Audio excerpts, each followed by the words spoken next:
que eu penso, o que eu não penso a respeito de Jesus, não é muito relevante, me desculpe a sinceridade. O que é importante é quem Jesus é de fato. E muitas vezes nós nos enganamos a respeito da pessoa de Jesus, baseando a nossa interpretação naquilo que as pessoas dizem. Temos falado nessa série a respeito de algumas facetas de Jesus que são importantes que nós saibamos. Em todas elas tem algum ponto que de repente pode ser que nós não tenhamos entendido da forma correta. Hoje e domingo que vem vão ser as duas mensagens mais confrontadoras dessa série. Então, se você está aqui comigo hoje, te convido a estar domingo que vem. Nós vamos responder essa pergunta, que é uma pergunta muito importante. Quem é Jesus? Eu queria então ler com você um texto, vai ser a base para o início, e nós vamos encerrar a mensagem olhando para esse texto. O texto está lá em João, capítulo 4. Você bem conhece, é um texto conhecido, é um texto inclusive que nós temos cantado, né? Tem uma música que tem se referido a esse texto.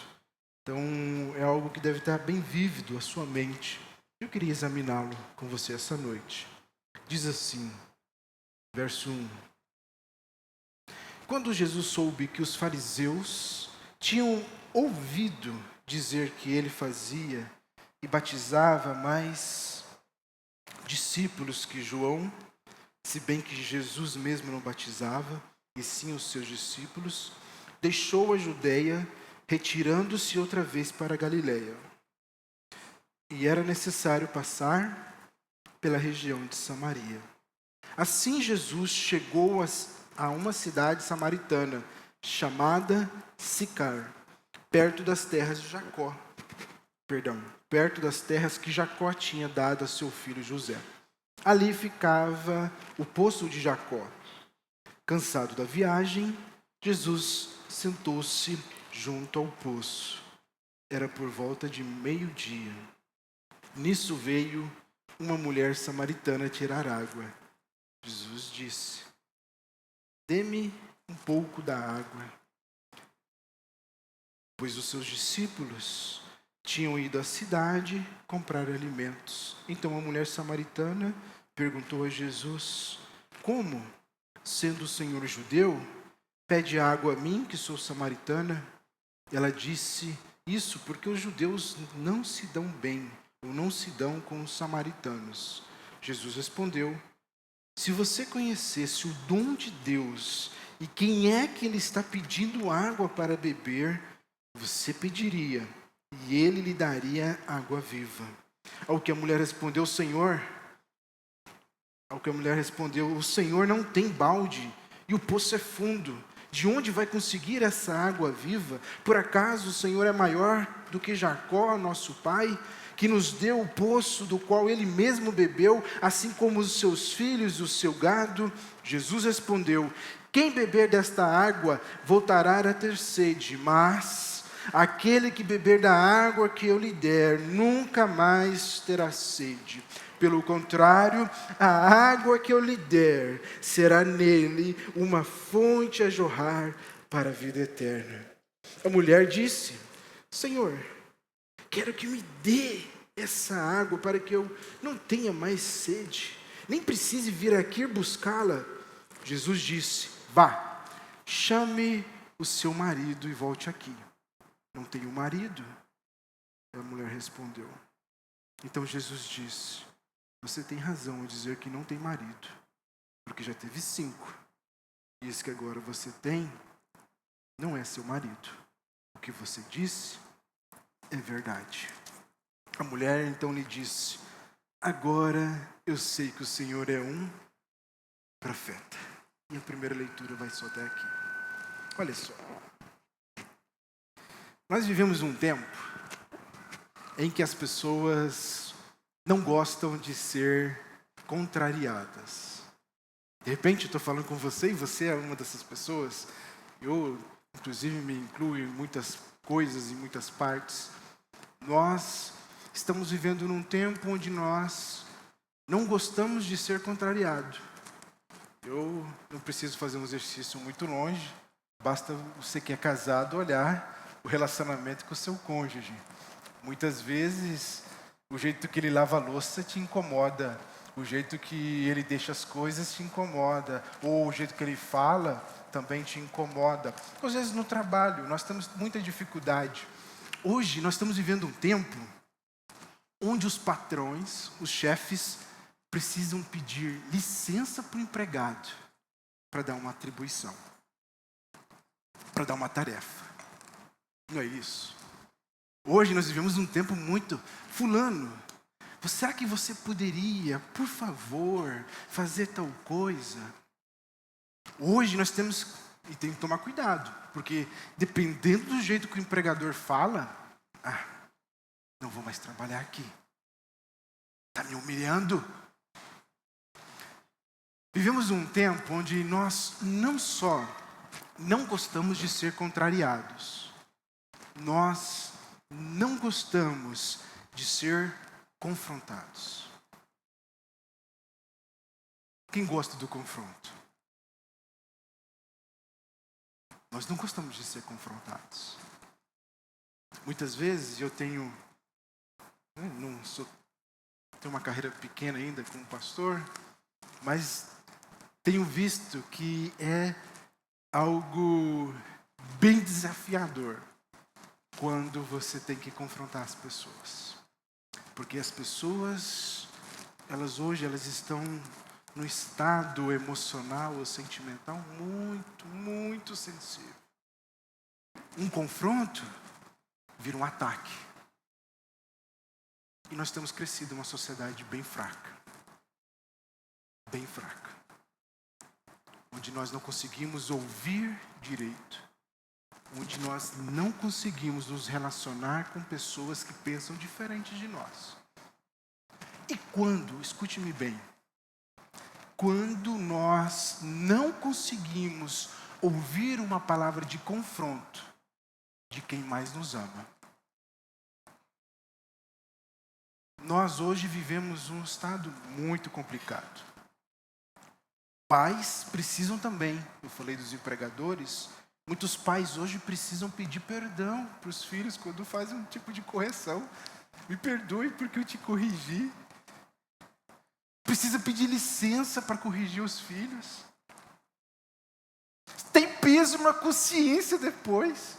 Eu assisti um vídeo esses dias muito engraçado, onde um senhor, ele não fez certo, né, mas tinha um acidente não, ele foi fechado no trânsito, aí o cara desceu da caminhonete bem bravão, né, desceu da Hilux lá e foi para cima do irmão.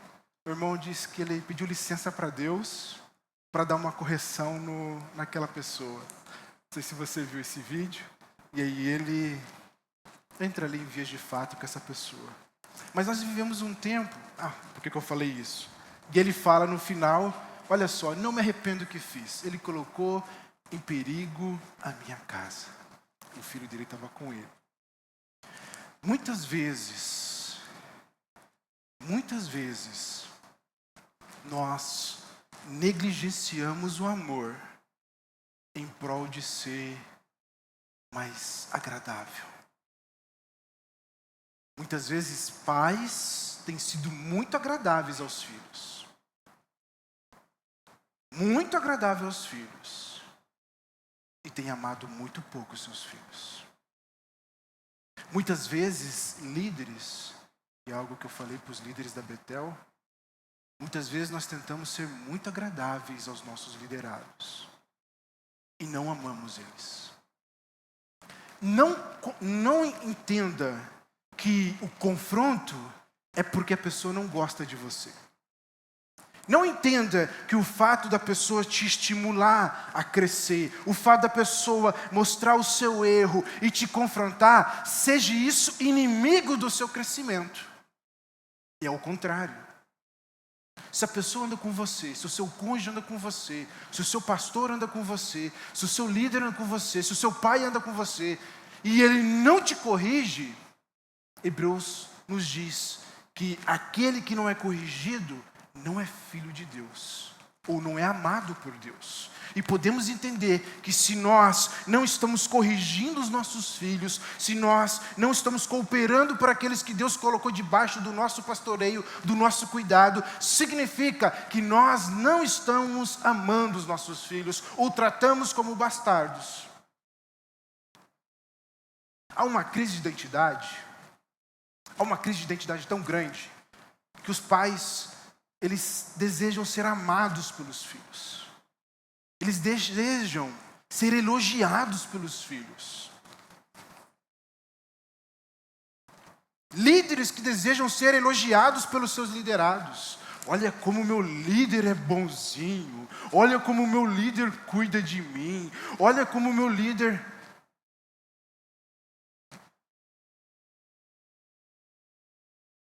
Nós não precisamos, você pai e mãe hoje, você não deve fundamentar a sua paternidade ou maternidade com base nos elogios dos seus filhos. Você deve respeitar e responder à palavra de Deus. Muitas vezes os seus filhos precisam ser confrontados. Muitas vezes os seus filhos precisam ser disciplinados. E isso é uma prova de amor. Quem não ama, não repreende. Aqui, voltando, pensando na igreja, da mesma forma. Olha só, para a gente fechar este capítulo, eu dou graças a Deus pelas pessoas que Deus colocou no meu caminho. Pelos meus professores, e eu quero te dizer que os meus melhores professores eram os que mais me confrontavam. Os meus melhores patrões são os que mais me confrontavam. Eram os que mais me deixavam de forma desconfortável. Louvo a Deus também pela minha mãe, que sempre me disciplinou. E isso é sinal de amor. Quando eu olho para essas pessoas, olho para os meus antigos professores, para os meus patrões que eu tive, quando eu olho para minha mãe, eu posso dizer, eles me amaram. Porque eles não deixaram eu do jeito que eu estava. Eles não permitiram que eu fizesse o que eu quisesse, ou que eu ficasse na rede ad eternum, que eu ficasse sossegado.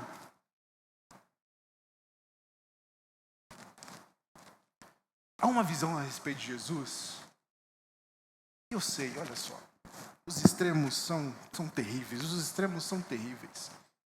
Há uma visão a respeito de Jesus que eu queria desconstruir na sua mente essa noite.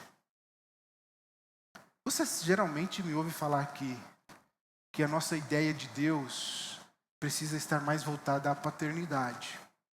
Muitos imaginam Deus de uma forma errada. Imaginam Deus como um senhor tirano. Imaginam Deus como alguém que é impessoal. Não tem emoções, não tem sentimentos. Está pronto a te corrigir ou te dar, mandar um raio na sua cabeça, deixar alguém bater no seu carro, deixar acontecer uma doença na sua vida. Esse Deus que as pessoas creem por aí. Esse Deus não existe. Esse é um extremo que nós nos afastamos dele. Mas há um outro extremo que também precisamos nos afastar, que é esse Jesus soft. Esse Jesus de toque macio, esse Jesus bonzinho, esse Jesus que ele tenta agradar as pessoas. Esse não é o Jesus verdadeiro. Eu creio que nós estamos na Betel, sempre é bom relembrar para que você sempre esteja atualizado. Nós estamos lendo os evangelhos, nesse período que nós estamos pregando a respeito de Jesus. Você pode começar, ver lá, nós começamos em 5 de janeiro, vamos terminar 5 de abril. E nós temos desafiado a igreja a olhar para os evangelhos com uma ótica diferente. Olha só, a Bíblia ela é fantástica. Nós devemos olhar para a Bíblia e encontrar nela encorajamento. nós devemos olhar para a Bíblia e ver Deus nos confortando. É através do texto bíblico que nós somos consolados. Tudo isso é verdade. A Bíblia, ela é um livro que fala do amor do Pai para conosco. Do que Ele fez, provando o seu amor para nós. Quando você precisa de consolo, é aqui que você deve buscar. Quando você precisa de conforto, é aqui que você deve buscar. Quando você precisa de direção, é aqui que você deve buscar. Essas formas de você ler a Bíblia são totalmente corretas. Deus é o nosso consolo, amém? É Ele que pode, no dia de angústia, te dar o livramento. Mas, nós não lemos a Bíblia só dessa forma. Eu costumo ler a Bíblia, eu vi muito tempo atrás, eu gostei da ideia, eu passei a usar assim. Leia a Bíblia contra você. Você já leu a Bíblia dessa forma? Eu leio, rotineiramente eu leio assim. A Bíblia contra eu. No sentido de que ela não é só para um consolo. Ela é para um confronto, ela é para correção e ela é para disciplina.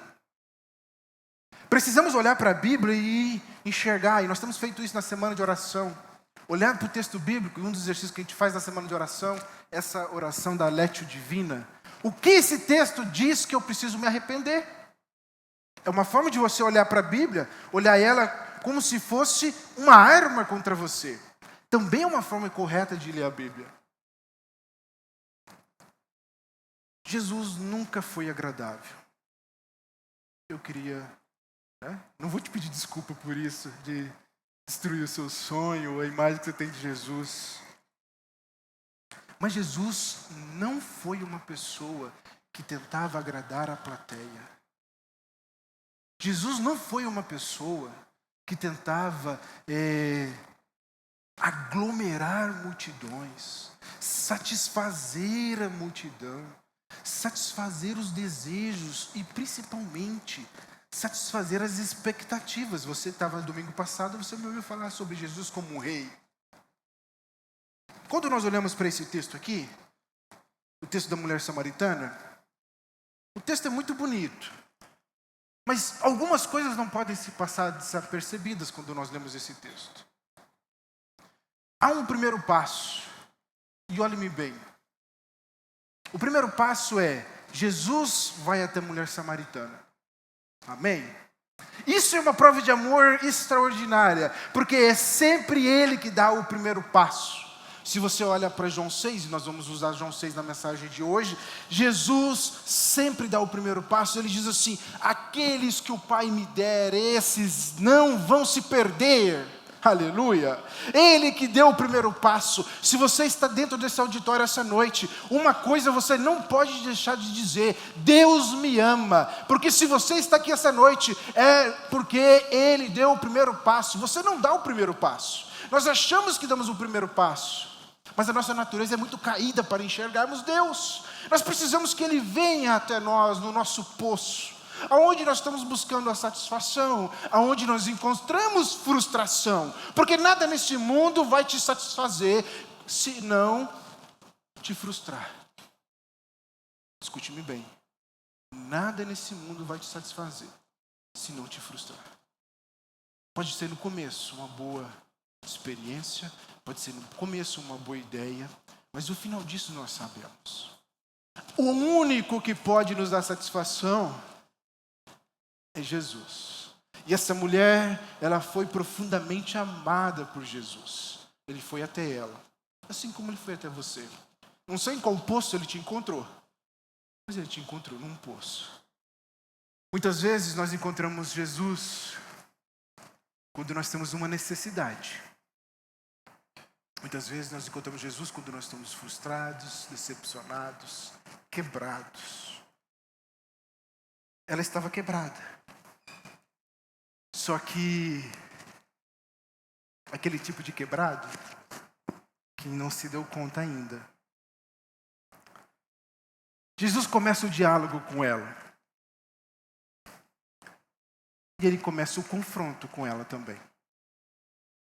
Não sei se você percebe olhando para esse texto, mas Jesus por várias vezes ele confronta ela. E esse é o papel do profeta. Eu queria te dizer uma coisa essa noite, igreja. Profeta que só diz para você coisas que cabem em qualquer cabeça, não fala de Deus. Nós achamos que profeta é só aquele que me anuncia o futuro, ou que aquele que vai me dizer alguma coisa boa, ou vai me dizer alguma coisa que eu preciso cuidar, ou vai confirmar alguma decisão que estou precisando. Sabe como que ela identifica que ele é profeta? E esse é o tema dessa noite. Jesus, o profeta sem filtros. Ela diz que ele é o profeta. Não foi isso que nós lemos no último versículo? É o versículo de número 19. Mulher então lhe disse: agora eu sei que o Senhor é profeta. Ela identifica que Jesus é um profeta, porque Jesus a confronta. Jesus a confronta num primeiro momento, quando ela ainda está estabanada ali, ela não sabe com quem está falando. E ela diz para Jesus, sem saber com quem estava conversando: como que você vai tirar água? Aí Jesus fala: olha só, se você soubesse quem é que fala com você, se você soubesse o que é essa água viva que eu tenho para você, você a desejaria ardentemente. Esse foi um confronto. Você não sabe do que você está falando, você não sabe nem quem eu sou. Antes de começar a retrucar, venha me conhecer.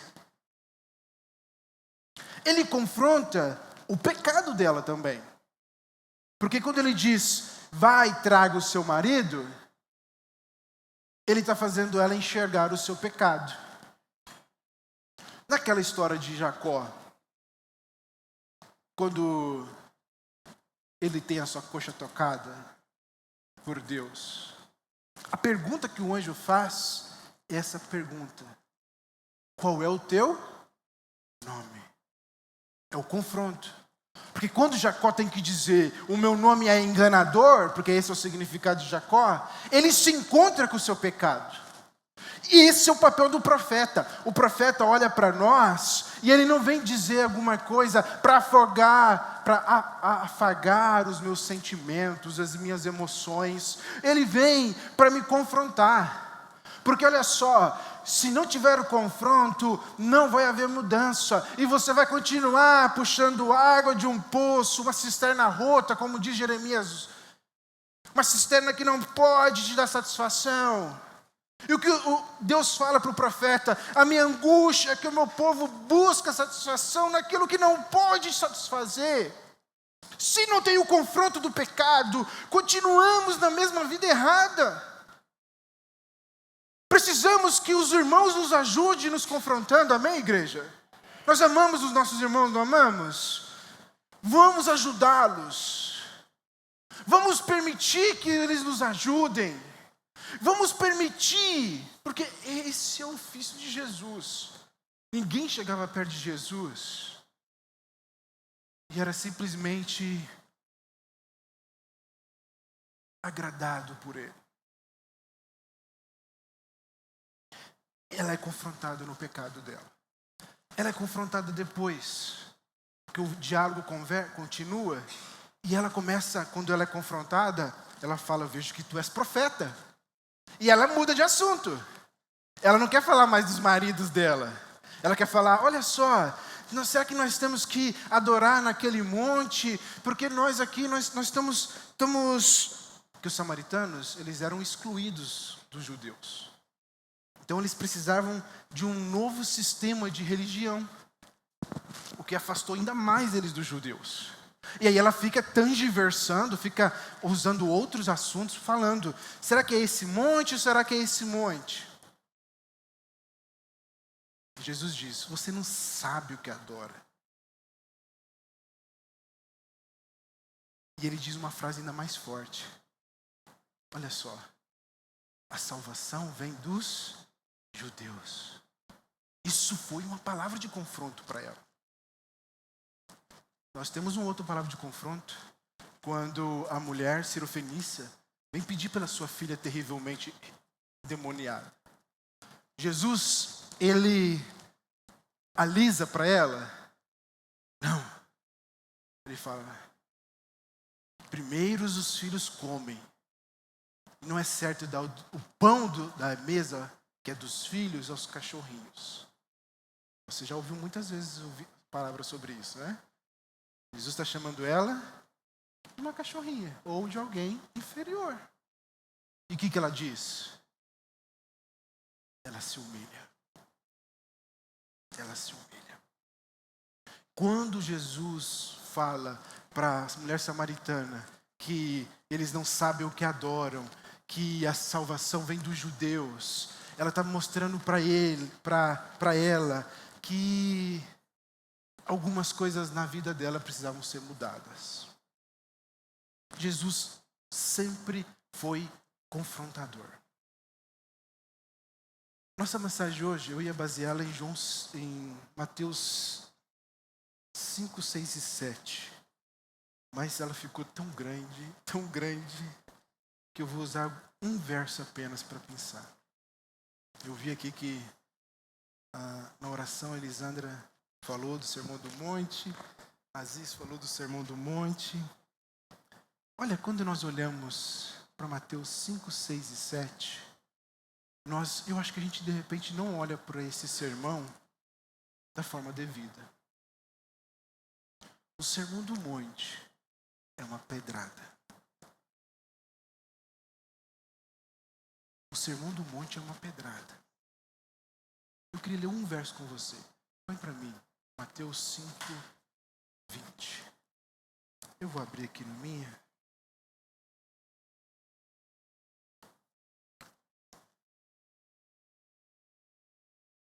Mateus 5, 20. Olha o que Jesus fala.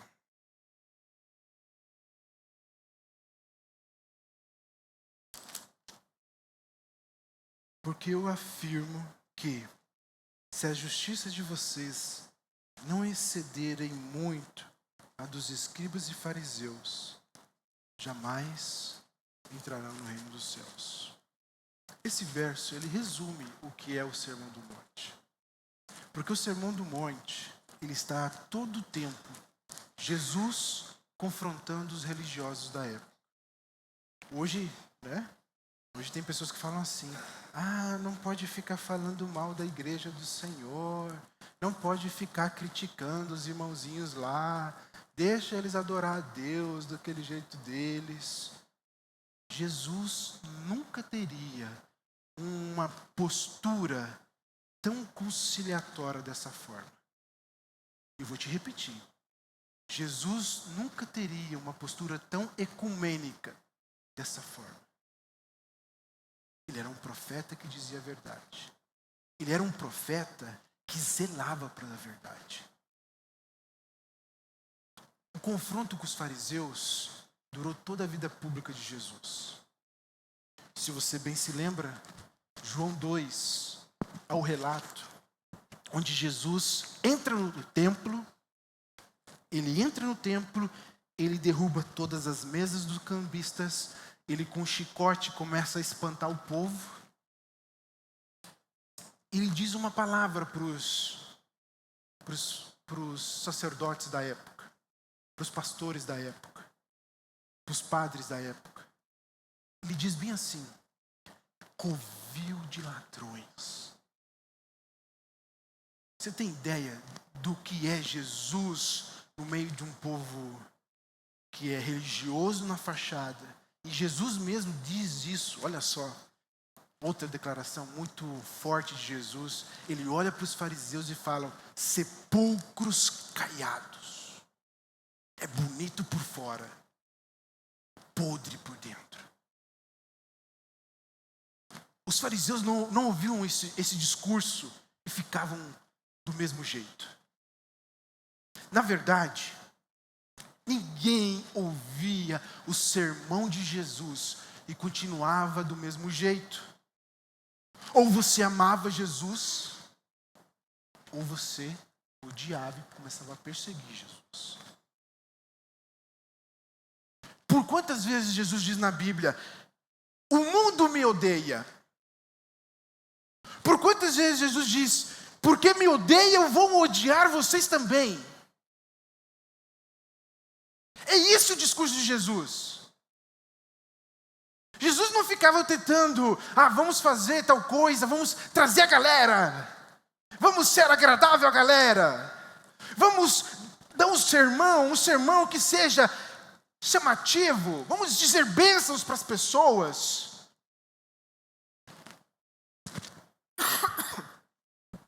Jesus não era esse tipo de profeta. Quando ele começa o Sermão do Monte, e ele diz as bem-aventuranças, presta atenção nas bem-aventuranças, as 8. As 7 primeiras conduzem à 8ª. Todas, escute-me bem, todas as resoluções que Jesus coloca ali são confrontos contra a religiosidade. Confrontos contra pessoas que querem aparentar ser muito boas por fora, mas são ruins de arrependimento, são ruins de buscar se humilhar. Quando Jesus começa, depois que ele passa as bem-aventuranças, ele começa a fazer um contraste. Você se lembra lá? Ele fala assim, vocês ouviram dos antigos que adultério era alguém se deitar com outra pessoa fora do casamento. Mas eu te digo que se você deseja alguém que não é seu cônjuge, você já está em pecado. Quando Jesus diz isso, ele está confrontando a religião dos fariseus. Algumas pessoas pensam que ele está aumentando o nível da lei, mas não é bem assim. Porque se você olha para todos os confrontos que ele coloca, ele não está aumentando o sarrafo da lei, e eu muitas vezes já disse isso, como uma expressão da graça, mas a verdade é que Jesus está confrontando a aparência de piedade. Alguém que poderia pensar assim, eu nunca me deitei com alguém que não é minha esposa, ou alguém que não é meu esposo, então eu não cometi adultério. Isso é, na visão de Jesus, farisaísmo, hipocrisia. Porque como que eu avalio o adultério? Não é só se eu entrei em vias de fato, se eu consumei o ato. Para Jesus, adultério é você pensar. E se você olha para a lei nunca disse que pecado seria só se você cometesse o ato. É a interpretação que os homens dão. Deus é santo, amém, igreja? E a lei de Deus, ela é igualmente santa. Então, o que Jesus está combatendo no Sermão do Monte é o tempo todo combatendo essa hipocrisia de você se vestir engomadinho, de você falar palavras bonitas, mas por dentro você é um pão bolorento. É isso que ele confronta. E ele confronta o tempo todo. Jesus confronta o tempo todo. Comece a ler e vai marcando de vermelho todos os confrontos de Jesus. Ele está o tempo todo apontando os erros, apontando que as pessoas vivem uma religião de fachada.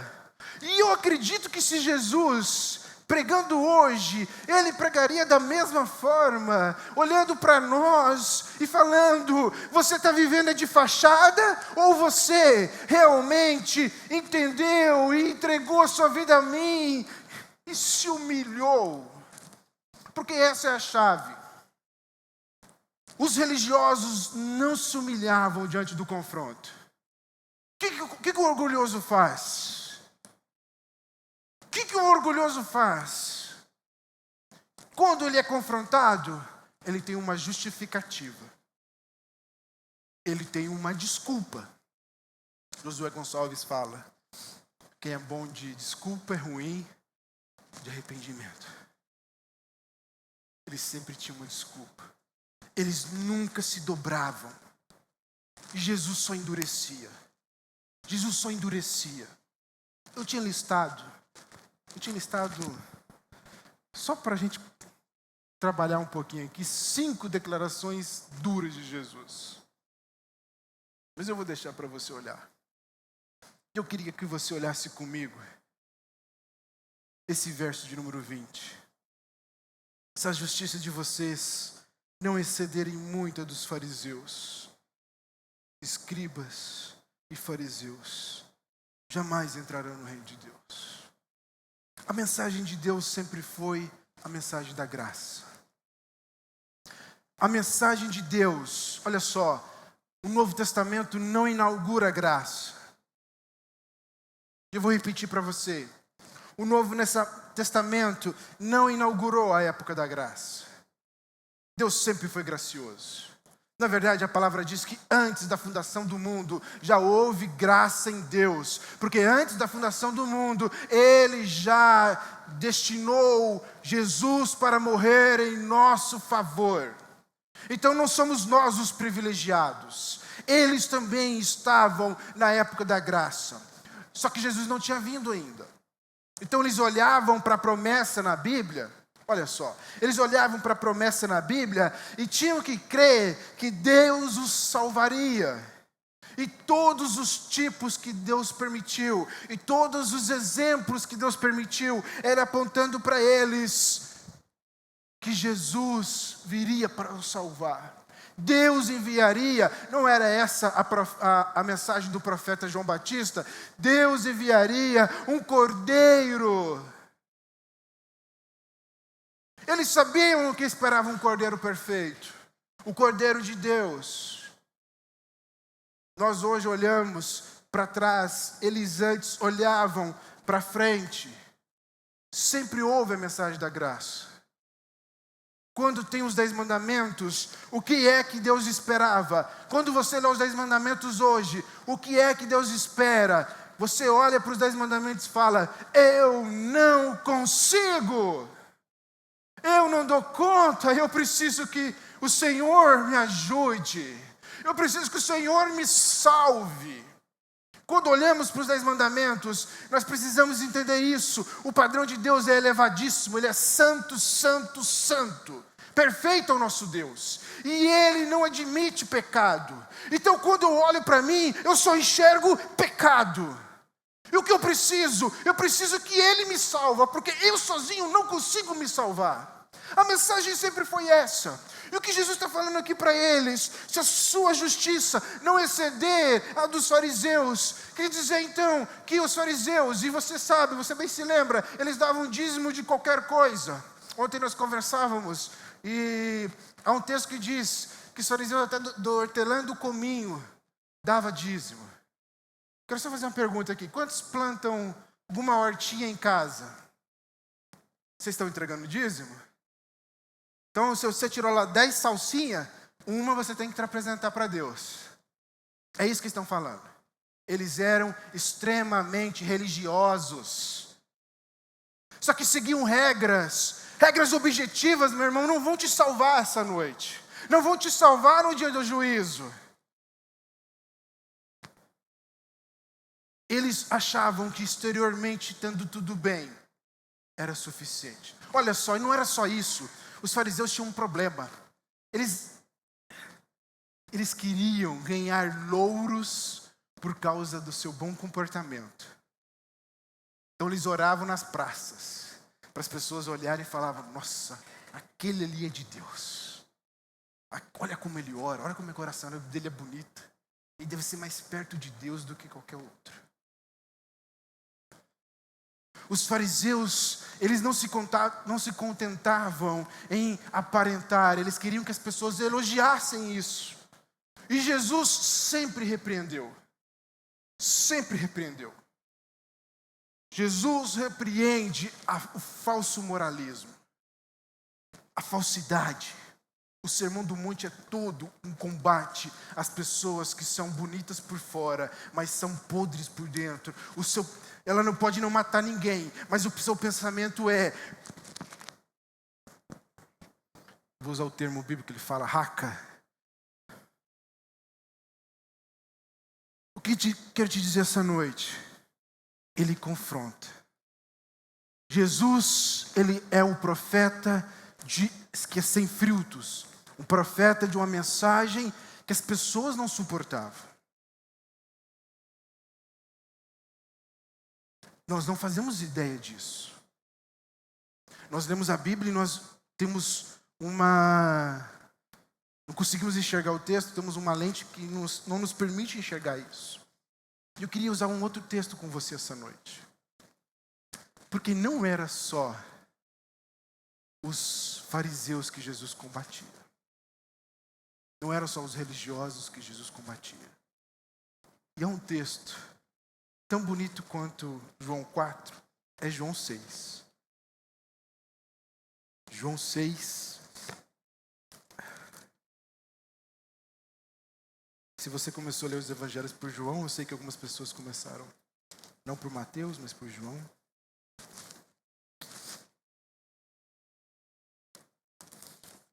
João 6 começa com a multiplicação dos peixes. Olha que boa.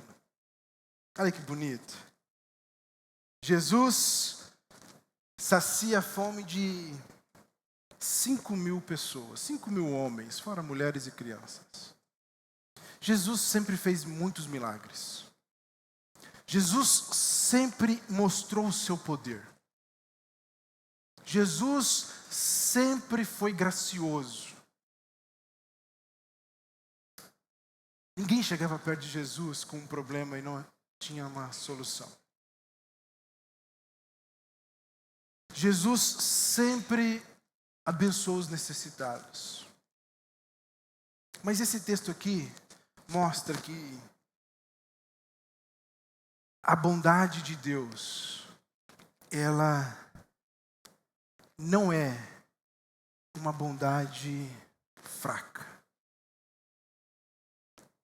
O texto começa com a multiplicação, mas eu vou ler com você a partir do verso de 22.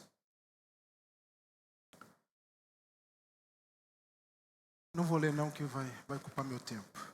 Eu vou te explicar e vou ler textos bem específicos. Olha só.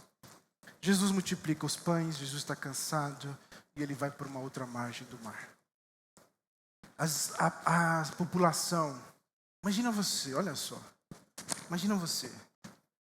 Você que está na Betel aqui desde o começo, né?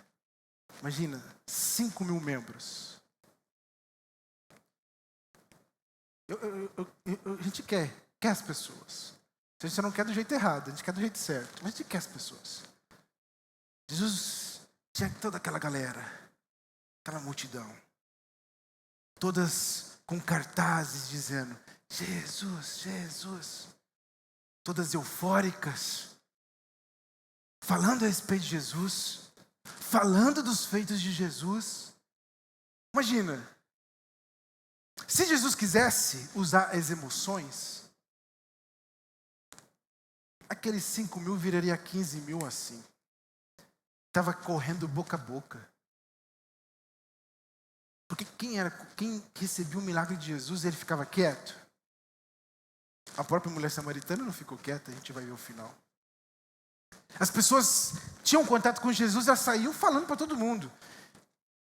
5.000 viraria 15.000 rapidamente. Jesus muda de... Não vou ficar aqui com esse povo, não. Ele vai para outra margem. E o que o povo faz? O povo vai atrás de Jesus.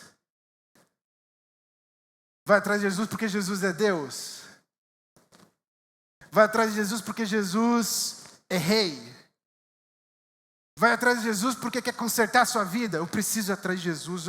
Eu estou vivendo uma vida tão errada. Eu preciso que Ele me dê uma palavra. Eu preciso que Ele me ajude. Não. Elas foram atrás de Jesus por quê? Queria comer pão. Quem não quer um pãozinho, um peixinho frito? Sem ter que trabalhar? Olha que delícia. Todo mundo queria comer. Só que eles esquecem que Jesus é Deus. E Deus enxerga o nosso coração. Amém, igreja? Jesus enxerga o nosso coração. Isso é bom. Mas nos dá medo. Ou não dá medo em você? Sabe, na minha concepção de Jesus, eu não fico assim, totalmente tranquilo. Porque Ele é Deus. Porque Ele é santo e eu sei que eu não sou santo. Porque eu sei que eu tenho falhas. Porque eu sei que eu desobedeço. Eu sei que eu preciso crescer.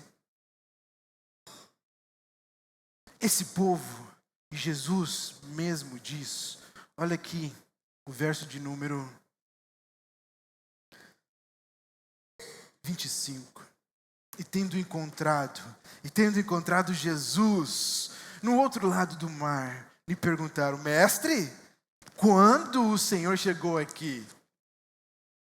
Jesus respondeu: em verdade lhes digo que vocês estão me procurando, não porque viram sinais, mas porque comeram pães e ficaram satisfeitos. Ou em outras palavras, eu estou com meu casamento destruído, eu preciso de Jesus.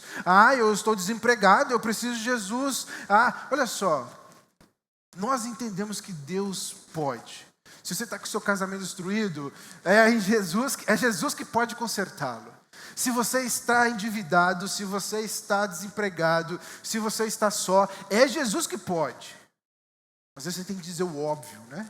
Estou dizendo o óbvio, pode mostrar para você que eu não estou dizendo isso.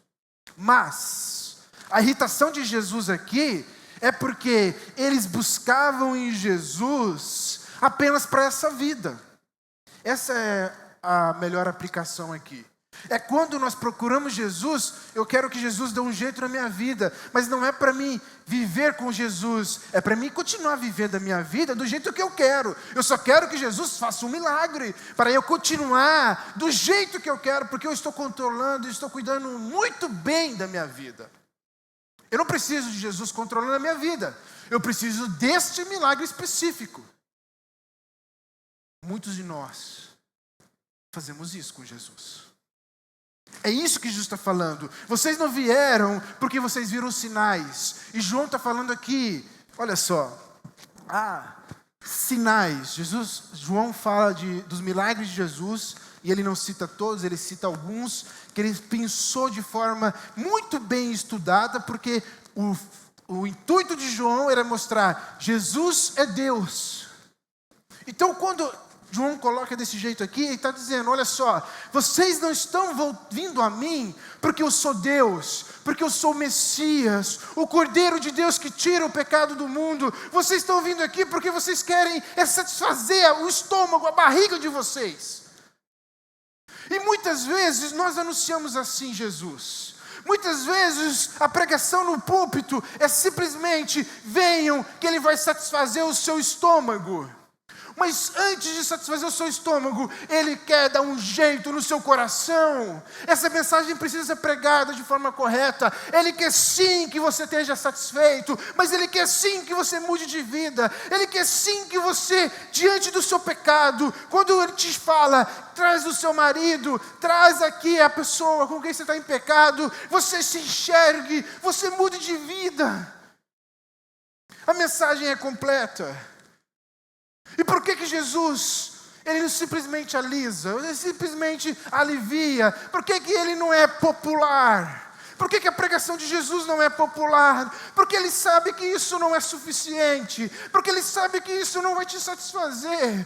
Porque Ele sabe que o que você precisa é mudar a sua vida. E o primeiro passo é entregar a sua vida a Jesus, como Ele diz. Aqueles que vêm a mim, aqueles que se entregam a mim, eles não vão perecer. Está escrito nesse capítulo. Eles vão ressuscitar comigo no último dia. Não é o aqui e agora o mais importante. Por isso que o apóstolo Paulo diz: eu posso estar de barriga vazia, Eu posso estar de barriga vazia, estar com um sorriso no meu rosto. Por quê? Porque eu aprendi a viver em toda e qualquer circunstância. E eu não busco Jesus só para comer pão. Eu busco Jesus porque Ele é o pão da vida. Esse é o texto que nós estamos lendo. Jesus, o pão da vida. Mas as pessoas não estavam entendendo isso. Elas queriam o pão natural. E Jesus começa a pregar. Ele vai fundo nessa analogia. Eu queria ler um texto com você. Olha comigo. 6:52. Então os judeus começaram a discutir entre si, dizendo: Como é que este pode nos dar sua própria carne para comer? Olha aqui, esse texto aqui é muito, muito, muito importante e interessante. As pessoas queriam o quê? Pão. Jesus estava falando o quê? Olha só, é a mesma conversa da mulher samaritana. Eu sou o pão da vida. Se você come de mim, você não tem mais fome. Só que as pessoas, se você lê o diálogo, elas continuam insistindo que queriam pão. Olha só, olha o verso de número 34. Nossa, minha vista está um pouquinho. 34. Olha o que eles falam para Jesus. Então lhe disseram: Senhor, dá-nos deste pão sempre. As pessoas continuam pedindo pão. Elas querem aquilo para agora. Aí Jesus continua na sua analogia. Olha só, o pão sou eu. Eu vou me entregar para ser amassado. Mas quem comer de mim, espiritualmente falando, esse não vai experimentar a morte, ele vai viver. Aí eles voltam de novo no assunto. Olha só, os nossos antepassados comeram o maná que caiu do céu. Imagina Jesus. Que povinho que nós somos. Nós somos assim, meu Deus, perdão. Aí Jesus fala: olha só, vocês não estão entendendo nada. O pão que Moisés deu para esse povo era para saciar um dia de fome. O pão que eu tenho para te dar é para te dar eternidade. E eles continuam chateando Jesus. Aí Jesus vai cada vez mais confrontador. Ele diz: se você não comer do meu pão, e ele acrescenta: se você não beber do meu sangue. Aí o judeu fica doido. Beber sangue? Que coisa é essa? Vocês sabem, judeu não bebe sangue. Ele não come nem carne com sangue.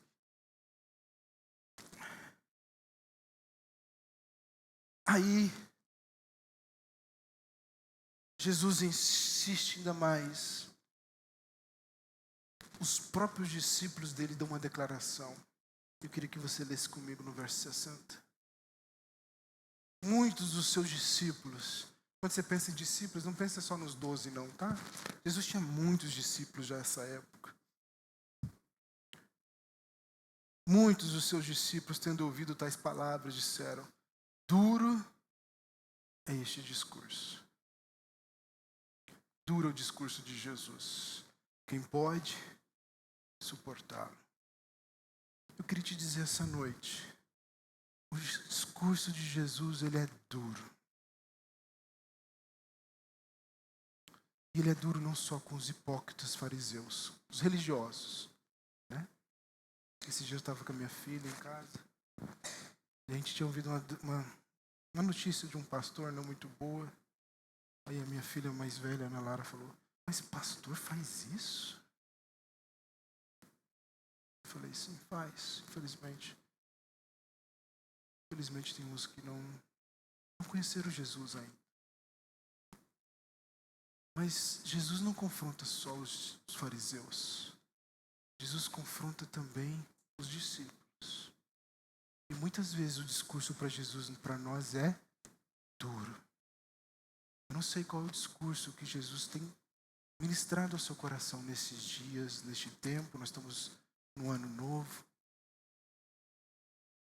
Mas o discurso de Jesus Ele sempre nos tira do conforto.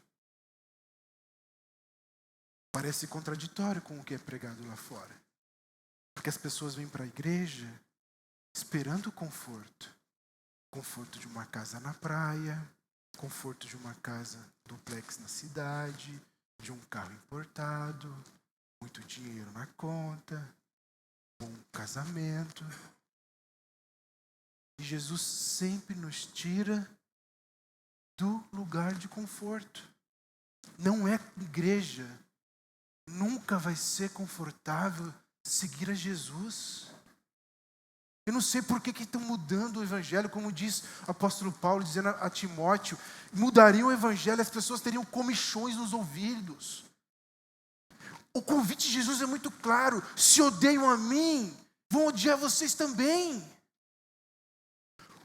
O convite de Jesus é muito claro, ele diz: olha só, se você não nega a si mesmo, você não é digno de mim. O convite de Jesus é para abrir mão da nossa vida. Quando é que nós mudamos esse Jesus? Quando é que nós mudamos a mensagem do Evangelho? Ele nos confronta. O discurso dele é duro para os discípulos. Se você essa noite aqui é um discípulo, a mensagem é dura para nós também. Se eu estou vivendo só na vibe do paz e amor, eu não estou seguindo o Jesus correto. E qual é o problema? Se eu não sou confrontado com Jesus, se Jesus não me confronta, eu estou no caminho largo. O que Jesus fala? Largo é o caminho. Que leva para onde? Para um parque de diversões? Que leva para a destruição. John MacArthur fala que o caminho é muito largo e tem muitos, ela pode acomodar muitos transeuntes no caminho. Mas é um caminho estreito. É um caminho estreito e uma porta estreita. Essa é a mensagem do Evangelho. Porta estreita, porta estreita, porta estreita. O discurso é duro para os discípulos, o discurso é duro para nós, porque nós precisamos fazer como a mulher do Ciro Fenício. Sim, Senhor, eu sei que eu sou um nada, eu sei que eu sou um nada, eu sou um...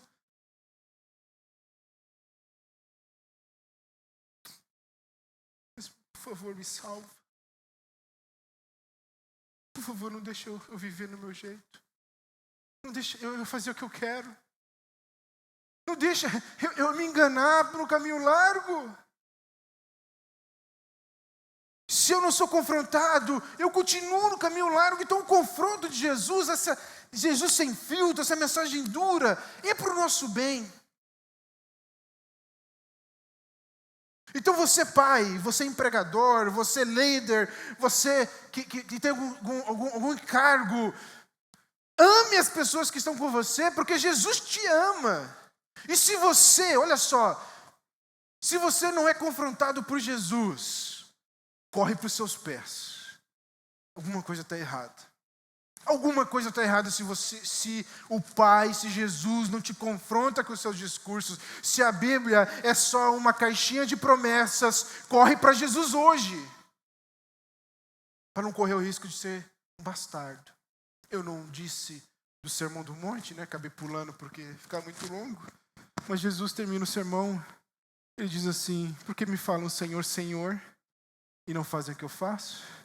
Eu vou dizer no último dia, eu não os conheço. E vão para o inferno.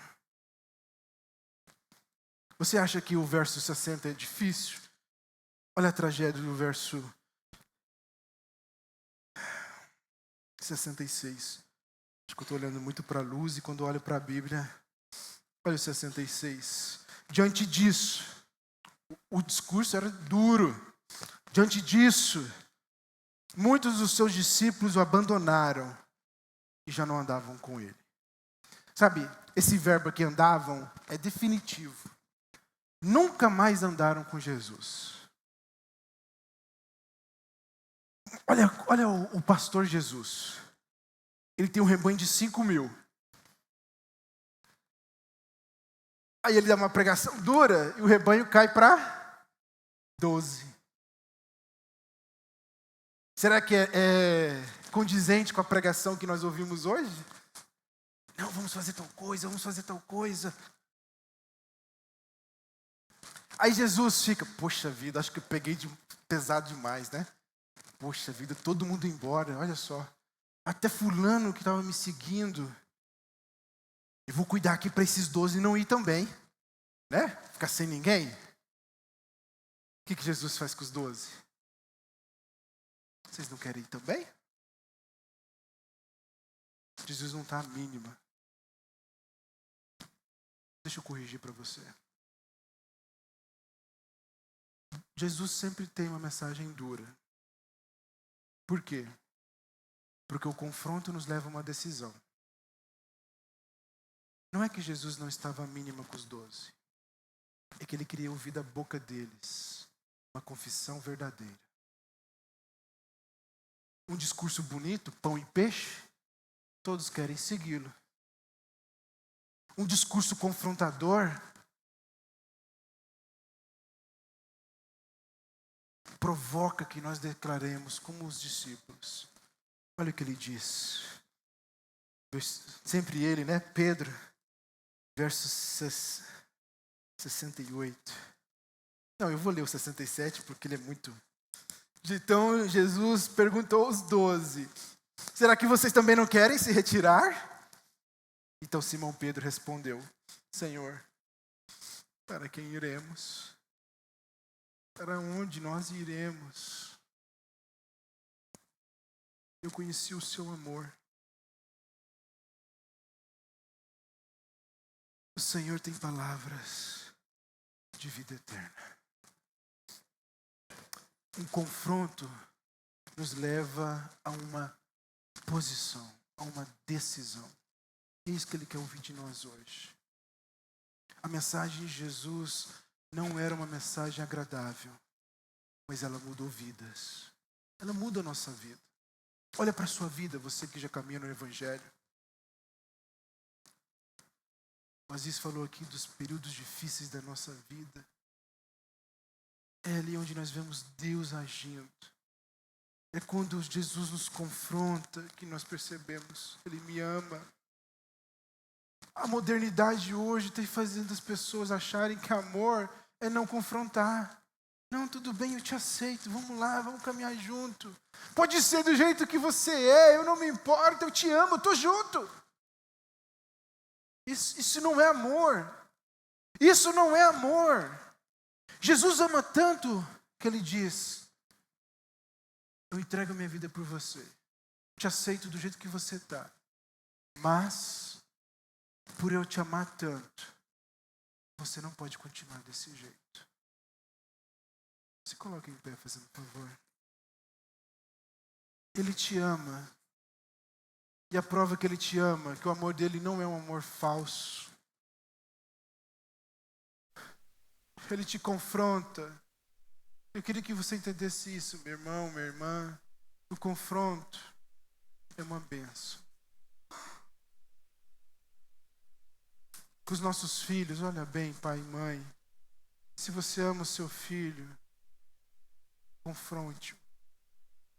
Líder, não é procurar briga, mas ajude o seu liderado a crescer. Confronte-o.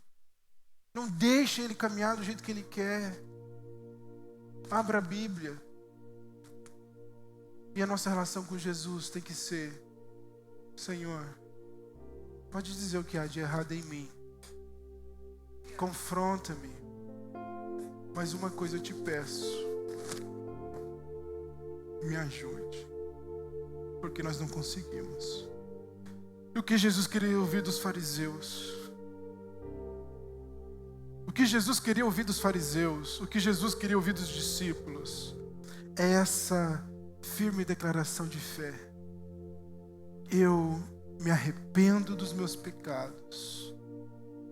Eu reconheço que eu preciso de um Salvador. As minhas boas ações, as minhas boas práticas, os meus esmolas, o que eu tenho feito não pode me salvar, porque o pecado está dentro de mim. Eu preciso de um Salvador. Era isso que os fariseus precisavam dizer. É isso que nós precisamos dizer como discípulos. Reconhecer que nós precisamos do amor salvador, do amor salvador do nosso Senhor. A mulher do poço, depois do confronto, ela é a primeira a ouvir da boca de Jesus: eu sou. A primeira pessoa a ouvir reconhecimento de Jesus, que Ele é o Messias prometido. Ela foi confrontada e ela se dobrou. Jesus é um profeta duro, sem filtro. Diante do confronto, Jesus se dobre, porque é melhor para nós, é melhor para você. Feche seus olhos. Pai querido, nós estamos aqui essa noite, primeiramente porque nós precisamos de uma visão correta de Jesus. Pai querido, livra-nos das fábulas contadas por homens. Livra-nos, ó Deus, daquilo que nós imaginamos, que nós idealizamos. Jesus, queremos Te conhecer em essência. E sabemos que o Senhor é aquele que nos confronta. Porque o Senhor nos ama, o Seu amor é verdadeiro. O Seu amor é conosco, o Senhor não permite que nós continuemos do mesmo jeito. Por isso nos faz Te ver da forma correta. E também nos faz responder da forma correta. Queremos responder ao Seu amor. Queremos responder, ó Pai, ao Seu confronto, quebrantando diante de Ti. Assim como diz o salmista, o Senhor não resiste ao coração quebrantado, mas ao coração orgulhoso o Senhor se impõe. Nós não queremos, ó Deus, ostentar diante dos confrontos com o Senhor coração orgulhosos. Ajude-nos, ó Deus, a ser confrontáveis, a ser quebrantáveis, a assumir, ó Deus, o que de fato somos, a não querer nos esconder, a não querer dar desculpas, a não querer, ó Deus, dar justificativas. Deus, nos ajude a melhorar, nos ajude pela Tua graça, porque nós não temos esse poder é Teu, é o Senhor que nos salva, é o Senhor que nos santifica. Então nós Te pedimos essa noite, misericórdia e graça do Teu povo, que possamos todos os dias ouvir a Tua palavra e nos moldar de acordo com a Tua palavra. Leva-nos, ó Deus, ao lugar de crescimento. Leva-nos ao lugar, ó Deus, a estar como Paulo, que pode dizer de boca cheia: eu aprendi. Ó Deus, nós queremos aprender, nós queremos crescer, nós queremos amadurecer, nós queremos ser cristãos melhores. Não permita que continuemos na mediocridade. Ó Deus, nos ajude a controlar as nossas emoções. Ajude-nos a controlar os nossos sentimentos. Ajude-nos, ó Deus, a moldá-los. Ajude-nos, ó Deus, a não ficarmos, ó Deus, tão fracos a ponto de não conseguir ouvir a demonstração do Senhor. Oh Deus, não queremos sucumbir ao Deus desse século. Não queremos, ó Deus, ser moles. Não queremos, ó Deus, caminhar em busca de elogios. Queremos, ó Deus, caminhar em busca de crescimento e amadurecimento. Que os nossos filhos possam aprender isso, ó Deus.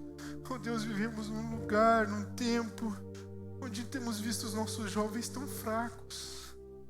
Ó Deus, que não aguentam uma correção e querem sair de casa, que não aguentam uma disciplina, que não suportam, oh Deus, o confronto em amor. Ajude os pais também, oh Deus, Oh Deus, nossa geração de pais que querem a todo custo ser amados, serem elogiados, e estão entregando os seus filhos a viverem como querem. Deus, nos ajude como igreja, Senhor Deus, a ouvir essas palavras duras e não andarmos como os discípulos que abandonam.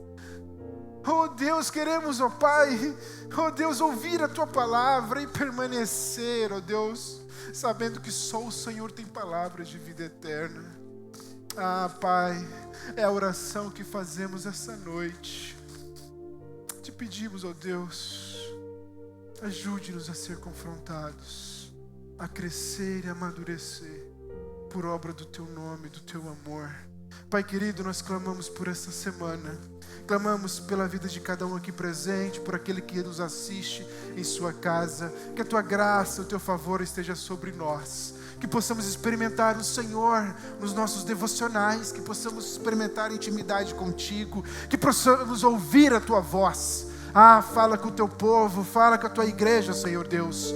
Senhor Deus, clamamos a Ti por uma semana, ó Deus, onde possamos ver a Tua direção, possamos ver, ó Deus, o Senhor nos corrigindo, possamos ver o Senhor nos confortando, possamos ver o Senhor nos encorajando, possamos ver a Tua mão sobre nós. Somos o Teu povo, nós falamos isso, essa é a nossa declaração, essa é a nossa fé, que há um Deus sobre nós. Clamamos, ó Deus, pela provisão que vem de Ti, aquele que precisa de um milagre urgente, aquele que tem contas, dívidas para pagar, aquele que tem para receber, que a Tua mão possa agir essa semana, que possamos ver, ó Deus, as nossas despensas sempre cheias do mantimento material, ó Pai. Rogamos também, ó Deus, pela proteção do Senhor. Protege-nos, livra-nos de todo mal, protege as nossas crianças, guie elas, ó Deus, em Teu caminho. Clamamos pela Tua graça, clamamos pela Tua misericórdia. Tu és o Deus sobre as nossas vidas, em Ti confiamos, ao Teu nome fazemos menção, e por isso entregamos a Ti todo o louvor e adoração.